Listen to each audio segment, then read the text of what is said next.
इसको सीधा इतना लंबा क्या लिखते हो, सीधा CIMC लिखो। ऑब्लिगेशन ऑफ CIMC जरा देखो तो कितने ऑब्लिगेशंस हैं। चलो एक काम करो, बिना देखे बोलो तो क्या ऑब्लिगेशंस होते होंगे CIMC के, तुम ही बताओ।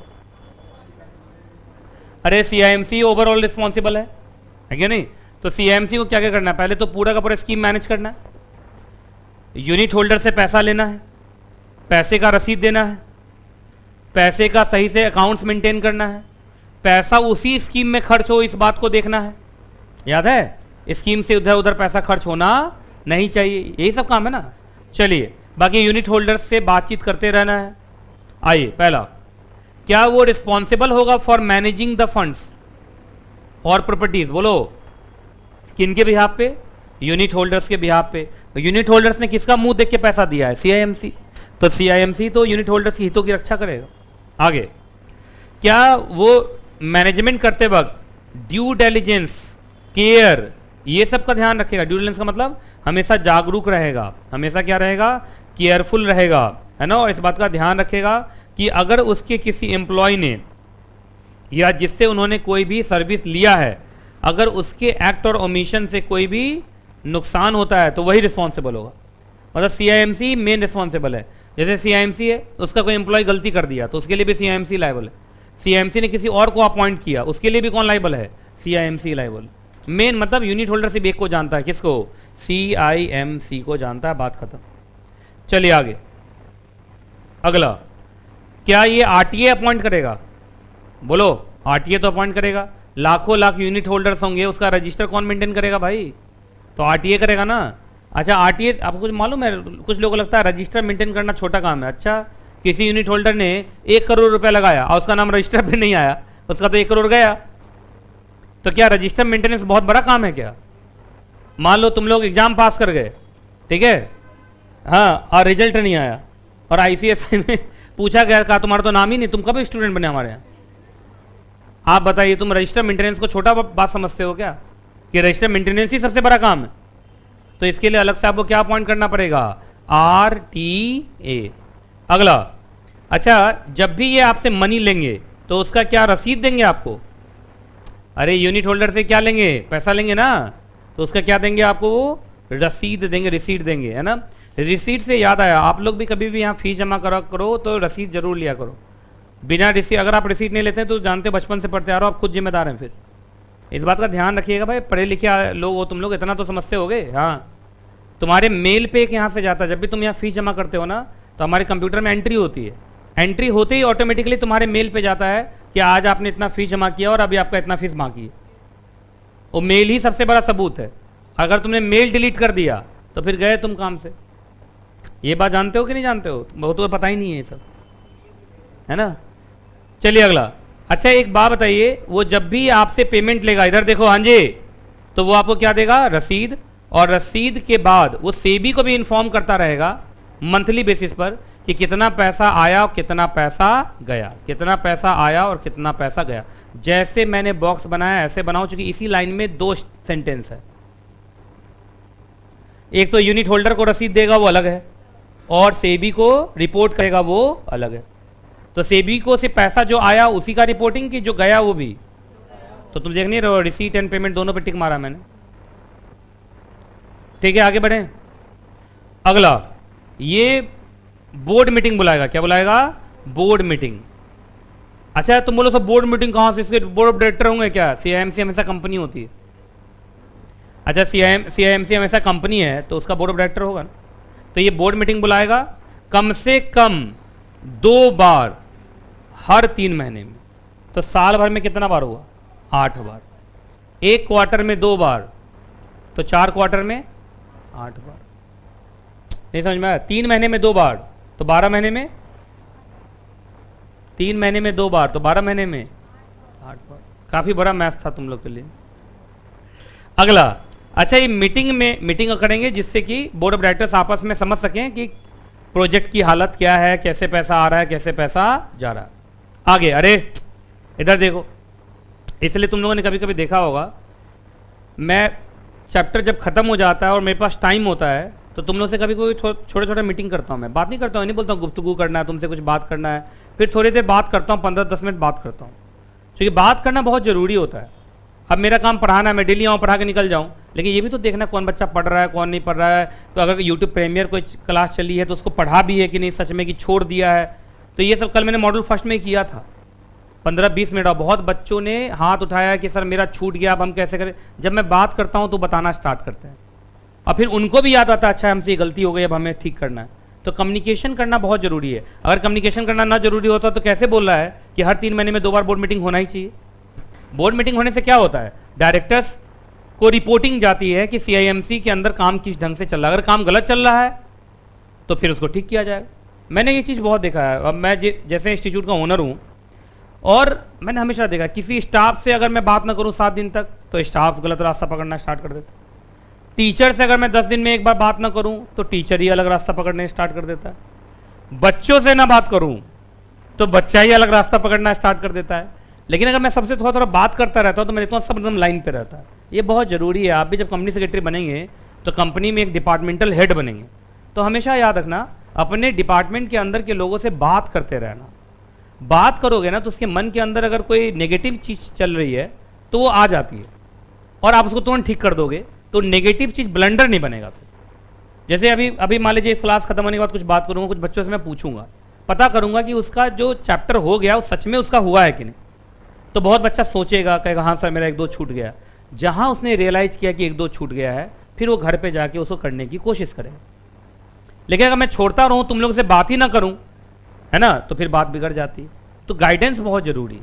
तो इसलिए बोला डायरेक्टर को हर 3 महीने में कितने बार, 2 बार मिलने की जरूरत है। साल में कम से कम 8 बार तो मिलने की जरूरत है। उसके बाद इनको एक बात का और भी ध्यान रखना, जरा देखो यहां से अलग करो भाई। ये भी इंश्योर करना है कि सीआईएमसी के ऑफिसर्स और एम्प्लॉयज कहीं उस स्कीम के अंदर, प्रोजेक्ट के अंदर अनड्यू गेन ना लें। क्या ना लें, अनड्यू गेन ना लें। अनड्यू गेन समझते हो क्या, गलत तरीके से। जैसे मालूम चला स्कीम में रोड बन रहा है तो मालूम चला रोड का जो मशीन उठा के घर ले गया, है कि नहीं, या अपने एम्प्लॉय के कोई दोस्त हैं उसको बिना टोल के, है ना, वो ट्रैवल करवा रहा है। ये गलत बात है कि नहीं गलत बात। तो इस बात का भी वो ध्यान रखेगा, क्योंकि आप समझे सीआईएमसी का थोड़ी कुछ है, वो तो यूनिट होल्डर्स का है कि नहीं। चलिए हेडिंग बोलो, अरे जल्दी जल्दी बोलो यार। Rights and obligation of the trustee. Trustee का तो खैर बहुत बड़ा रोल है भाई। पहला राइट बताओ, क्या वो सीआईएमसी से इंफॉर्मेशन मांग सकता है, क्योंकि मेन ट्रस्टी होगा, मालूम है ना। ट्रस्टी नहीं अपॉइंट किया होगा, देखो ध्यान सुनो, स्पॉन्सर ने अपॉइंट किया ट्रस्टी, ट्रस्टी ने अपॉइंट किया सीआईएमसी, तो सीआईएमसी से ऊपर हुआ ना ट्रस्टी। तो ट्रस्टी जो है जो इंफॉर्मेशन मांगेगा वो मांग सकता है। अगला, क्या वो books of accounts, other records को इंस्पेक्ट कर सकता है सीआईएमसी का? यस। अच्छा, लेकिन कुछ उससे कुछ ऑब्लिगेशंस भी हैं, बोलो क्या क्या ऑब्लिगेशंस हैं। क्या ट्रस्टी ही माना जाएगा कस्टोडियन? आपको याद होगा ट्रस्ट की सारी प्रॉपर्टी किसके नाम पे रजिस्टर्ड होती है, ट्रस्टी। अगर एक बात बताइए, अगर पैसा डूब गया तो सीआईएमसी तो लाइबल होगा कि तुमने ठीक से मैनेज नहीं किया, ट्रस्टी तो सबसे पहले लाइबल होगा कि तुमने ऐसा सीआईएमसी अपॉइंट क्यों किया। नहीं समझ में आया? आ गया? कस्टोडियन का मतलब सारी प्रॉपर्टी तो उसी के नाम पे रजिस्टर्ड होगी। अगला, क्या ट्रस्टी को मीटिंग बुलाना पड़ेगा यूनिट होल्डर्स का? अब बताते जाओ कब कब। नंबर 1 लिखो यहां पे, जब सेबी बोले। जब क्या बोले? सेबी। दूसरा, यूनिट होल्डर में कितने लोग डिमांड कर दें? 1/10। अगर 10% यूनिट होल्डर डिमांड कर दिया, ये हो गया मीटिंग कॉल्ड ऑन रिक्विजिशन। अरे मीटिंग कॉल्ड बाय रिक्विजिशनिस्ट जैसा नहीं हो गया जनरल मीटिंग में ये? अरे तुम लोग तो पढ़े हो मॉड्यूल 2 में हो तुम लोग, जनरल मीटिंग चैप्टर। अगला, थर्ड, मालूम चला चेंज हो रहा है स्कीम के फंडामेंटल एट्रीब्यूट्स में। फंडामेंटल एट्रीब्यूट्स का मतलब जो बेसिक स्कीम है उसी में चेंज कर रहे हो तुम, और जिससे लग रहा है यूनिट होल्डर्स पे गलत असर होगा, तो भाई यूनिट होल्डर से तो पूछना पड़ेगा। तो 3 सिचुएशन है बोलो जहां पे मीटिंग बुलाना ही पड़ेगा। बोलो, यूनिट होल्डर्स की मीटिंग बुलाना पड़ेगा, मतलब जनरल मीटिंग हो गई। जब सेबी बोले, जब कम से कम 10% यूनिट होल्डर डिमांड कर दें, और तीसरा, तो अगर स्कीम के फंडामेंटल एट्रीब्यूट्स को अगर आप चेंज करने जा रहे हैं तो ये अच्छी बात नहीं है, आपको एक बार यूनिट होल्डर से पूछना चाहिए। अच्छा, मीटिंग तो बुला लिया, पूछोगे कैसे? By passing the SR. अब यहाँ SR वर्ड तो चलेगा नहीं, तो यहाँ क्या बोलेगा 3/4। वो तो कंपनी लॉ का वर्ड है ना, स्पेशल रेजोल्यूशन है, ये स्पेशल रेजोल्यूशन ही, लेकिन यहाँ वर्ड क्या इस्तेमाल करेगा 3/4। तो 3/4 का मतलब एक तरीके से क्या पास हुआ, डिसीजन कैसे होगा, बाय पासिंग द SR। चले आगे, 1 2 3 लिखा कि नहीं लिखा तुम लोगों ने? चलिए आगे, ये सब एग्जाम में आता है इसलिए अच्छे से पढ़ लो। अच्छा, ट्रस्टी को क्या करना है जल्दी बताओ। CIMC ने जो भी एक्टिविटीज की उसको रिव्यू करना है। उसको क्या करना है? रिव्यू। कौन से बेसिस पे? क्वार्टरली बेसिस पे। क्वार्टरली का मतलब साल में 4 बार, एक बार मार्च, एक बार जून, एक बार सितंबर, एक बार दिसंबर। ये एंडिंग है ना, क्वार्टर एंडिंग। चलो और भी है, क्या ट्रस्टी को बनाना पड़ेगा? क्या बनाना पड़ेगा भाई? Profit and loss account. क्या बनाना पड़ेगा? Balance sheet. किस चीज का? स्कीम का। अच्छा, सिर्फ बनाना ही पड़ेगा या उसका ऑडिट भी करवाना पड़ेगा? आपको ईयरली बेसिस पर ऑडिट करवाना पड़ेगा किसी ऐसे ऑडिटर से जो सेबी के साथ क्या है? इम्पैनल्ड है। अभी ऑडिटर से एक चीज याद आया, कल एक स्टाफ का मैं इंटरव्यू ले रहा था, एक स्टाफ की रिक्वायरमेंट है, तो उसका इंटरव्यू सुबह में CS प्रोफेशनल क्लास सुबह 7 बजे स्टार्ट होती है और 7 बजे कोई स्टाफ रहता नहीं है, क्योंकि स्टाफ की ज़रूरत है। तुम लोग का भी कोई रिकमेंडेशन में हो, ईमानदार होना सबसे बड़ी क्वालिटी है, वो ईमानदार हो तो उसको भेजना। तो वो किसी टाइम्स ऑफ इंडिया की रिलेशनशिप मैनेजर थी, तो वो आई, तो मैंने उससे पूछा कि सबसे पहले मैं आपसे पूछता हूँ कि आप ये बताओ कि आप CS के बारे में क्या जानना चाहते हो, क्योंकि मेरे लिए तो सबसे ज़रूरी यही है। तो बोली सर CS के बारे में उतना तो नहीं जानती हूँ, टाइम्स ऑफ इंडिया में काम की हूँ, तो ये जानती हूँ कि हाँ CA जैसा ही है और CA से एक स्टेप नीचे है। आपको मानो न मानो ये बहुत लोग कहते हैं, उसको लगता है कि CA से एक स्टेप नीचे होता है CS। इतना बुरा लगा ना, ठीक है, वो हायर्ड होने से पहले फायर्ड हो गई। नहीं रखा मैंने इसलिए नहीं रखा कि तुम मेरे स्टूडेंट से बात करोगी बाद में और तुम अंदर से ये सोच रखोगी मेरे प्रोफेशन के बारे में और सबसे जरूरी मेरे बारे में, चूंकि मैं CS हूं। तुम तो डेली मुझे देखोगी, गुड मॉर्निंग सर, CA से छोटा, तो कितना बुरा लगेगा मुझे। लेकिन चलो वो तो एक था, उसने बोल दिया, लेकिन इसका मतलब क्या सच में सोसाइटी में लोग ऐसा सोचते हैं? क्या करूं मैं, बताओ। मैंने बहुत कोशिश की है, आप मानिए ना मानिए, लक्ष्मी नगर में CS का ट्रस्टी यही इंस्टीट्यूट है। हर जगह पोस्टर लगाना, हर जगह प्रचार प्रसार करना, सब कुछ मेरे वजह से तो छोटा छोटा कोचिंग सब मेरे आसपास है। आज मैं हट जाऊं तो सब भाग जाएगा यहाँ से, तो जो भी है वो सब मेरे वजह से है। तो मैंने बहुत कोशिश की CS की ब्रांड बनाने की, ब्रांड बना भी, ऐसा नहीं है। इतने बच्चे आज पढ़ रहे हैं। आज एक तरीके से एक समय होता था जब दूसरा पार्ट माना जाता था CS के लिए, वो बंद ही हो गया, ख़त्म ही हो गया। अब लक्ष्मी नगर ही CS के लिए भी, और लक्ष्मी नगर मेरे कारण है, नहीं तो यहाँ तो CA का बोलबाला था। लेकिन अब और क्या करूँ मैं वही सोचता हूँ।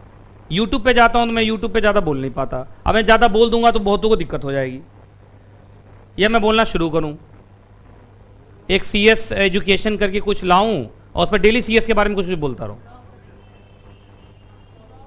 है? क्योंकि ये भी बात बोलूंगी, जो लोग ये सोचते हैं कि CS से एक कदम छोटा है, फिर चक्कर जानते हो, CS का बच्चा सब ये सोचता है अरे हमें क्या सर बोल रहा है। CA का बच्चा से वो CA के खिलाफ बोल दो ना हल्का सा एक लाइन, 1 लाख टीचर है CA का, वो गाली दे दे के परेशान कर देगा मुझे, और मेरे से रहा नहीं जगह मैं बोल ही दूंगा। तुम लोग कितना हो? तुम लोग हो 200-400, वो लोग है 2 लाख। CA में स्टूडेंट ज़्यादा है ना, और उसमें फ्रस्ट्रेटेड सब ज़्यादा है, 50 बार से फेल हुआ है, वो 17 गाली देगा मुझे पकड़ के बढ़िया से, या तो कमेंट ऑफ कर दूंगा, देता रहा गाली।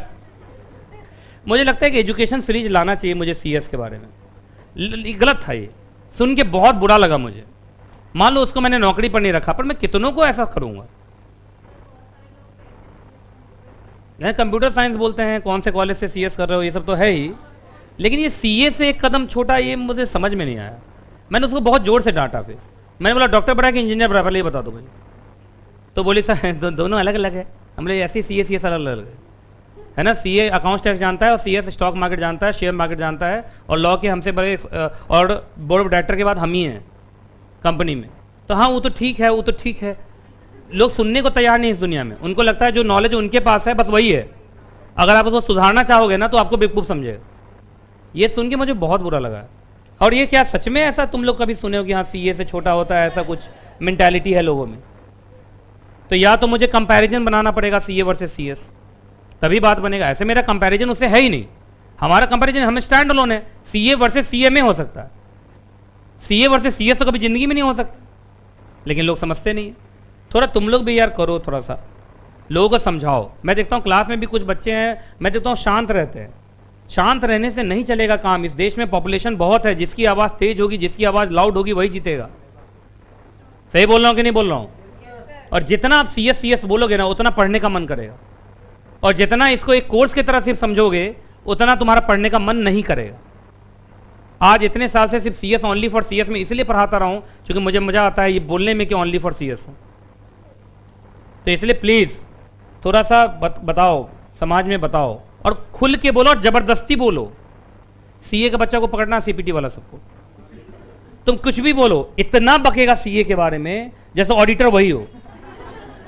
आप सीए के बच्चा, किसी बच्चे को उठा ले, कौन क्या कर रहे हो? सीए, अरे अकाउंट्स हमें, अरे क्या बात करते हो, डेबिट क्रेडिट, अच्छा वैल्यूएशन, ओहो टैक्स, अरे ये वो रहेगा सीपीटी में और आईटीआर फाइल करता रहेगा। हाँ, सीए का बच्चा सब बहुत बोलता है, सीएस के बच्चे को मैं देखता हूँ बोलता नहीं। सीएस का बच्चा, एक मेरा स्टूडेंट सब तो खैर बोलता है, उसका खून गर्म रखता हूँ मैं, लेकिन दूसरे जगह सीएस का बच्चा, बताइए सीएस का बच्चा सब क्या बोलेगा? सीए के यहाँ पढ़ता रहता है, वो क्या वो खुल के बोलेगा जिंदगी में कभी? है?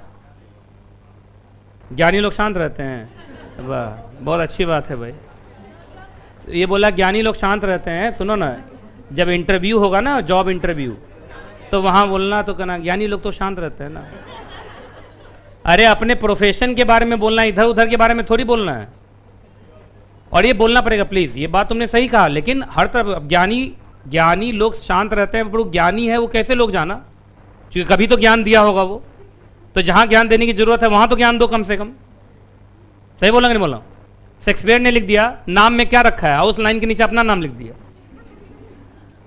अगर उसने अपना नाम नीचे नहीं लिखा तो लोगों को कैसे पता चला कि शेक्सपियर ने यह बात बोला था?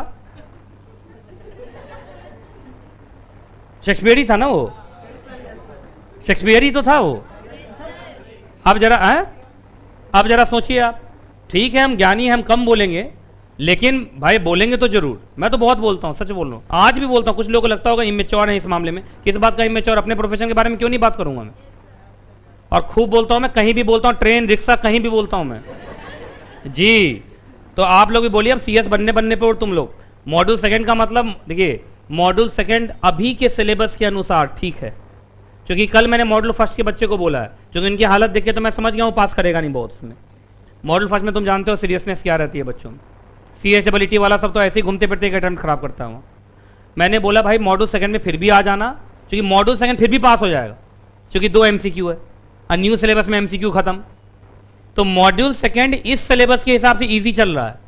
तुम्हें भी कोई दोस्त मिले तो उसको ये रिकमेंड करना कि मॉड्यूल सेकंड तो कर ही लो पहले, मॉड्यूल फर्स्ट बाद में भी हो जाएगा, लेकिन मॉड्यूल सेकंड इस सिलेबस से निकाल लो। इस सिलेबस से मॉड्यूल सेकंड निकालने से क्या होगा, सिर्फ मॉड्यूल फर्स्ट देना पड़ेगा न्यू सिलेबस से। मान लो कि बच्चा फेल फाल भी करता रहा, और मॉड्यूल फर्स्ट तो इजी होने वाला है क्योंकि वहां से टैक्स हटने वाला है। समझ में आ रहा है कि नहीं आ रहा है जो मैं बोल रहा हूं? तो ये तो मॉड्यूल सेकंड तो बच्चा पास कर ही जाता है। तुम सब मॉड्यूल सेकंड लगभग पास कर जाओगे, बशर्ते तुम सच में पढ़ना। मॉड्यूल सेकंड में 18% रिजल्ट नहीं होता है। मॉड्यूल फर्स्ट में कितना परसेंट रिजल्ट हुआ था? 9% की 8%, 8। तो मॉड्यूल फर्स्ट में 8%, मॉड्यूल सेकंड में 18%। तो ये तो सिंपल, तुमको पता है कि मॉड्यूल सेकंड में ज्यादा बच्चा पास करता है, तो मॉड्यूल सेकंड तुम पास कर ही जाओगे। मॉड्यूल फर्स्ट भी बहुतों का इसमें निकला भी हुआ होगा या निकल ही जाएगा। प्रोफेशनल सब पास हो जाता है, प्रोफेशनल आराम से पास हो जाता है। ऐसी 22 महीने का ट्रेनिंग।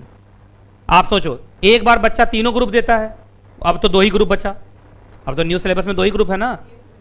2 ग्रुप में आप बताइए, पहले 1 साल पढ़ता है, फिर उसके बाद 22 महीने हो, 22 महीने मतलब 2 साल। तो आप जरा सोचिए, लगभग 5-6 अटेम्प्ट है। अरे 5-6 अटेम्प्ट, एक अटेम्प्ट भी दोगे आराम से तो प्रोफेशनल निकल जाए। तो तुम लोग सीएस बन ही जाओगे, बशर्ते लगे रहो। अगर आप लगेंगे नहीं, हिम्मत हारेंगे तो बेकार है। सारे बच्चों को समझाना, पहले मेरा तो मानना मॉड्यूल सेकंड जरूर कर लेना चाहिए। तुम लोग में से भी बहुत सारे बच्चे ऐसे हैं जिनका मॉड्यूल फर्स्ट नहीं हुआ है, लेकिन मॉड्यूल सेकंड कर रहे हैं और उनको लगता है मॉड्यूल सेकंड निकल जाएगा। मॉड्यूल सेकंड में निकल जाएगा ना, तो अंदर से लगेगा चलो अब हम मॉड्यूल फर्स्ट निकाल सकते हैं, कॉन्फिडेंस आ जाता है। और मॉड्यूल फर्स्ट में तो जानते हो, मॉड्यूल फर्स्ट में बच्चा फेल करता है, उसका कारण है वो सीरियस ही नहीं। मॉड्यूल फर्स्ट में, मॉड्यूल फर्स्ट में 90% बच्चा सीरियस नहीं होता है। मॉड्यूल सेकंड की क्लास में जितनी शांति है उतना मॉड्यूल फर्स्ट में कभी नहीं रहता। और जितनी शांति प्रोफेशनल में है उतनी शांति कभी एग्जीक्यूटिव में नहीं मिलेगी। कल क्या हुआ है, प्रोफेशनल पढ़ा रहा था सुबह सुबह, 1 घंटे में मैंने वहां 8 पेज पढ़ा दिया लगभग। तो 8 पेज पढ़ा दिया तो वहां का बच्चा खुद बोला कि सर मैं समझ गया कि प्रोफेशनल में टीचर टाइम कम क्यों देते हैं, वो टाइम उतना ही देते हैं। चक्कर क्या, यही 8 पेज पढ़ाने के लिए आपको एग्जीक्यूटिव में लगते 3 घंटे 4 घंटे। क्यों? क्योंकि 4 में से 1 घंटा तुम बैठ जाओ, तुम मत उठो, तुम बात मत करो, तुम ये मत करो, अरे तुम क्या कर रहे, अरे तुम बाल क्यों खींच रहा है, तुम क्या, इसी में लगे रहते हैं आप। ऊपर से एग्जीक्यूटिव का जो बच्चा है, आप 1 घंटा लगातार पढ़ा दीजिए, वो लुढ़क जाएगा, उसको बीच बीच में जोक चाहिए, हंसी मजाक चाहिए। प्रोफेशनल में ना हंसी मजाक होता है, ना बातचीत होती है, ना कुछ होता है, बच्चा शांत। 1 घंटे में जो एफिशिएंसी वहां निकली वो यहां 4 घंटे में नहीं निकली। तो ये मेच्योरिटी का है। क्या है ये? मेच्योरिटी। तो मॉड्यूल सेकंड फिर भी मेच्योर है, और CHWT तो अजीब ही है। CHWT में तो 90% बच्चा जो मेरे यहाँ भी पढ़ता है ना फेस टू फेस, वही सोचता रहता है, ना भी पढ़ता तो चलता है, क्योंकि जब वो एग्जाम देता है तो कहता है क्या था। लेकिन अब सुना है थोड़ा टफ कर रहा है, अब टफ आ रहा है, हल्का हल्का टफ आ रहा है, अब तो और टफ आने वाला। नहीं बोला हूँ आपको, CHWT भी थोड़ा थोड़ा टफ हो रहा है। चलिए आगे। अच्छा एक बात बताइए, जितने भी स्कीम आप लॉन्च करेंगे क्या उसका अप्रेजल कराना पड़ेगा? किससे अप्रेजल कराना पड़ेगा? बहुत सारे लोगों को यही नहीं मालूम है अप्रेजल होता क्या है। अप्रेजल का मतलब होता है, इधर देख लो, सुन लो, जैसे यमुना एक्सप्रेसवे प्रोजेक्ट है, अप्रेजिंग एजेंसी आती है, वो अप्रेज करती है कि ये स्कीम वाइबल है या नहीं, ये प्रोजेक्ट वाइबल है या नहीं। तो इसलिए आपको क्या करना पड़ेगा? अप्रेज करवाना पड़ेगा, तभी जाके यूनिट होल्डर अप्रेजल रिपोर्ट देखेंगे, तभी वो पैसा लगाएंगे, नहीं तो वो पैसा लगाएंगे नहीं। अप्रेजल समझ में आ गया ना, कि ये प्रोजेक्ट वाइबल है या नहीं, प्रैक्टिकेबल है या नहीं, क्या ये प्रोजेक्ट हो पाएगा कि नहीं, ये प्रोजेक्ट में रिटर्न आ पाएगा कि नहीं। समझ में आ रही कि नहीं आ रही? आगे उसके बाद आपको अपने स्कीम की क्या करानी पड़ेगी? रेटिंग। किससे? Credit rating agency. कर लिया ना तुम लोगों ने CRA। चलिए अच्छा एक बात बताइए, ट्रस्टी का एक और काम है, अगर कभी भी ऐसा लगता है कि स्कीम सही ढंग से नहीं चल रहा है, मतलब स्कीम के अंदर इलीगल चीजें हो रही हैं, रेगुलेशंस को माना नहीं जा रहा है, तो क्या तुरंत उसको रोकने के लिए रेमेडियल स्टेप्स लेगा वो, और तुरंत वो इन्फॉर्म करेगा सेबी को कि सर हमारे यहाँ स्कीम चल रही थी पर यहाँ कॉन्ट्रावेंशन हो गया है, हमने उस कॉन्ट्रावेंशन को रोकने की ये कोशिश की है, ये बता देना पड़ेगा किसको? सेबी को। हेडिंग बोलो। अच्छा ट्रस्टी का रोल कब खत्म हो जाएगा? बोलो। तो ट्रस्टी का रोल हो जाएगा खत्म तब जब मालूम चला वो अब डिवेंचर ट्रस्टी ही नहीं। आपको याद होगा ट्रस्टी वही बनता जो डिवेंचर ट्रस्टी है। अगर आप डिवेंचर ट्रस्टी नहीं है तो फिर आप ट्रस्टी भी नहीं। मालूम चला डिवेंचर ट्रस्टी के रूप में जो आपको सेबी से रजिस्ट्रेशन मिला था वो रजिस्ट्रेशन क्या हो गया? एग्जैक्टली कैंसल हो गया है ना। अगला मालूम चला ट्रस्टी का क्या हो रहा है? Winding up. तो फिर ट्रस्टी बदलना पड़ेगा, फिर आपको क्या करेंगे आप? ये ट्रस्टी तो गया, अब फिर नया ट्रस्टी आएगा ना। अगला जरा बताइए तो कितने लोग, यूनिट होल्डर ने SR पास कर दिया प्लस सेबी अप्रूवल भी है, देख लो SR प्लस सेबी कहाँ मिला हुआ है? सेबी अप्रूवल बताओ तो कहाँ है? तो यूनिट होल्डर्स, एक बात बताओ, सारा तो किसके बेनिफिट के लिए हो रहा है? Unit holders. यूनिट होल्डर ने बोल दिया हमें ये ट्रस्टी नहीं चाहिए। अच्छा 1-2 यूनिट होल्डर बोलेगा तब, या 3/4?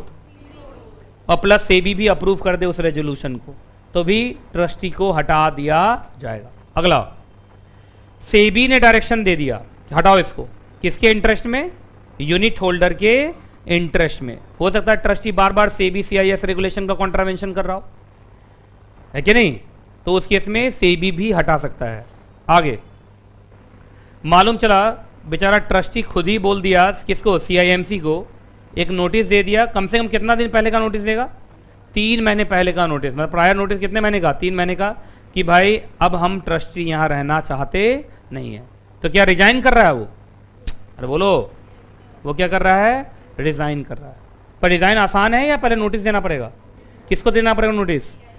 कितना दिन पहले? तो शॉर्टर नोटिस पर रिजाइन नहीं है, कम से कम 3 महीने का तो नोटिस देना ही पड़ेगा, क्योंकि ट्रस्टी मेन है। नया ट्रस्टी लाने में टाइम लगेगा कि नहीं लगेगा? तो तुरंत आप नहीं जा सकते। चलिए हेडिंग बोलो।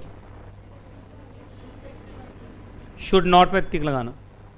CIMC ये 4 काम नहीं कर सकता। बोलो क्या क्या? उनका एक ही काम है स्कीम को मैनेज करना। स्कीम को मैनेज करने के अलावा कोई और काम नहीं कर सकता, क्योंकि कोई और काम करेगा तो उसका कंसंट्रेशन खराब होगा ना। अगला, सीआईएमसी ट्रस्टी बन सकता है ना, ट्रस्टी अलग होगा, सीआईएमसी अलग होगा। अगला, वो कभी भी सिक्योरिटी में इन्वेस्टमेंट करने का स्कीम नहीं ला सकता, क्योंकि सिक्योरिटी में इन्वेस्टमेंट करने का स्कीम तो म्यूचुअल फंड स्कीम होता है, याद है? तो मैं बताया नहीं था, ये जो सीआईएस होता है प्रोजेक्ट फाइनेंसिंग होता है। क्या होता है? प्रोजेक्ट। तो ये सिर्फ प्रोजेक्ट में पैसा जाता है। आप कहेंगे कि तुम हमें पैसा दो, हम शेयर मार्केट में लगाएंगे, सो चलने वाला नहीं। अगर तुम पैसा लेके शेयर मार्केट में लगाने वाले हो तो हम म्यूचुअल फंड क्यों नहीं जाएंगे? तुम्हारे पास तुम तो वो हो जो प्रोजेक्ट फाइनेंसिंग कराते हो। प्रोजेक्ट के लिए पैसा मांगो, शेयर्स में इन्वेस्ट करने के लिए पैसा मांगो मत। अगला, क्या अपने ही स्कीम में पैसा लगा सकता है? ना, अपने ही स्कीम में वो पैसा लगा नहीं सकता। कौन? सीआईएमसी। क्योंकि खुद इन्वेस्टर बन जाएगा तो वो क्या हो जाएगा, वो अपने बेनिफिट के बारे में सोचने लगेगा, यूनिट होल्डर्स के बारे में सोचेगा नहीं। ये बोलना सेबी को बोलना तुम।